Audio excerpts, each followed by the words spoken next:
السلام علیکم ورحمۃ اللہ وبرکاتہ۔ آج ہم پڑھیں گے بچوں ماحولیات حصہ دوم سبق نمبر 6 سوراج قائم کرنے کا عہد۔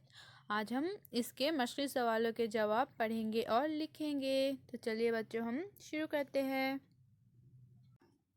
نمبر 1، مناسب الفاظ سے خالی جگہوں کو پر کیجیے۔ تو بچوں یہاں پر ہمیں خالی جگہ میں مناسب الفاظ لکھ کر اسے پر کرنا ہے۔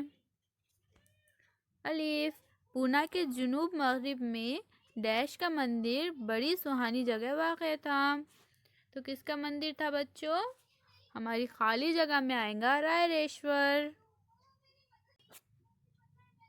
پونا کے جنوب مغرب میں رائے ریشور کا مندر بڑی سہانی جگہ واقع تھا۔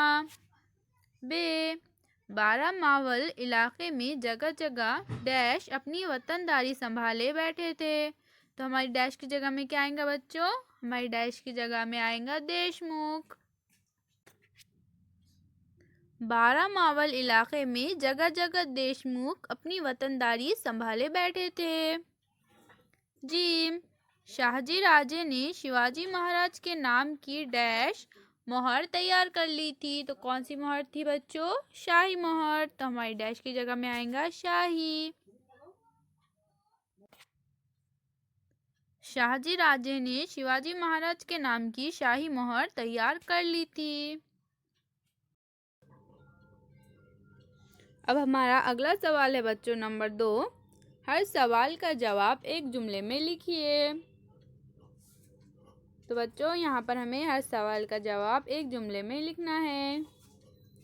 الف، رائے ریشور کے مندر میں شیواجی مہاراج نے پورے عزم سے کون سی بات کہی؟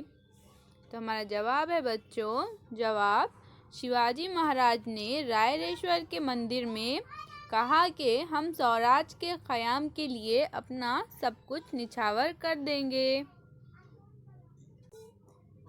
ب، جیجا بائی کو کس بات کا یقین ہو گیا؟ جواب، جیجا بائی کو اس بات کا یقین ہو گیا کہ ان کا بال راجے ان کے دل کی تمنا پوری کرے گا۔ ج، شیواجی مہاراج نے کن باتوں کی تفصیلی معلومات حاصل کی؟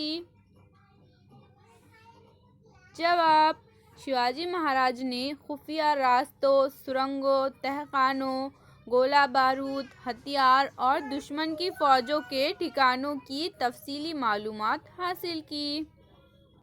د، شیواجی مہاراج کو کس بات کا شدید احساس تھا؟ جواب، لڑائیوں میں مراٹھوں کی طاقت فضول ضائع ہو رہی ہے، اس کا شیواجی مہاراج کو شدید احساس تھا۔ تو بچوں ان سوالوں کے جوابات کو آپ اپنی کاپی میں لکھیے۔ اللہ حافظ۔